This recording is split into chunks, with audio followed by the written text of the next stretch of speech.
नमस्कार बंधुरा आमी सुमी आपनारा देखছেন सुमिर रान्नाघर।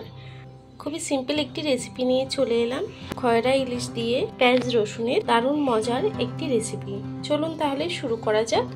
तार आगे आमार भिडियोटी यदि आपनादेर भालो लेगे थाके चैनलटाके सबस्क्राइब करे भिडियोटी लाइक दिए देबेन।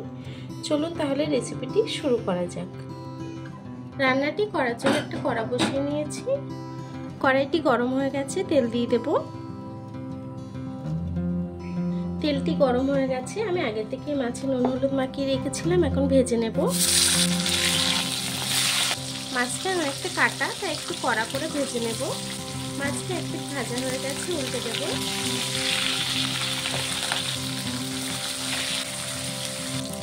মাছটা ভাজা হয়ে গেছে, মাছটাকে তুলে নেব।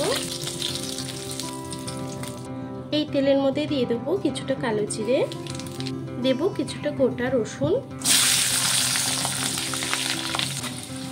রসুনটা একটু ভাজা হয়ে এসেছে, এখন দিয়ে দেবো পেঁয়াজ।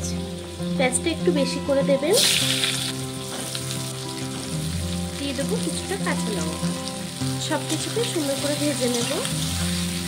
পেঁয়াজটা যতক্ষণ নরম না হয়ে আসছে একটু ভেজে নেব।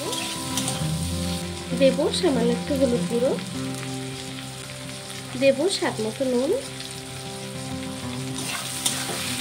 পেঁয়াজটাকে সুন্দর করে ভেজে নেব। পেঁয়াজ আর কাঁচা লঙ্কাটা কিন্তু ভাজা হয়ে আসছে, নরম হয়ে আসছে পেঁয়াজ কাঁচা লঙ্কাটা। এখন আমি যে মাছটা ভেজে রেখেছি মাছটাকে দিয়ে দেব। মাছটাকে দিয়েও একটু ভেজে নেব। মাছের সাথে পেঁয়াজ রসুনটাকে একটু ভেজে নেব।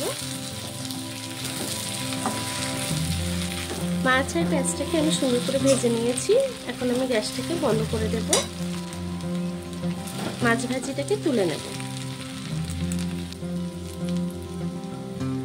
এইভাবে মাছ ভাজি করলে কিন্তু এই দিয়ে ভাত খাওয়া হয়ে যাবে, এত ভালো লাগে এটা খেতে। দেখুন বন্ধুরা, আমার মাছ ভাজাটি কিন্তু হয়ে গেছে। আপনারা এইভাবেই পেঁয়াজ দিয়ে যদি মাছ ভাজেন, এই দিয়ে কিন্তু আপনাদের ভাত খাওয়া হয়ে যাবে, এতটা খেতে ভালো হয়। আপনারা অবশ্যই ট্রাই করবেন, কেমন হয়েছে সেটা কমেন্ট বক্সে জানাবেন। ভিডিওটি ভালো লেগে থাকলে চ্যানেলটিকে সাবস্ক্রাইব করে ভিডিওটি লাইক দিয়ে দেবেন। আর এতক্ষণ ধরে আমার ভিডিওটি দেখার জন্য আপনাদেরকে অসংখ্য ধন্যবাদ।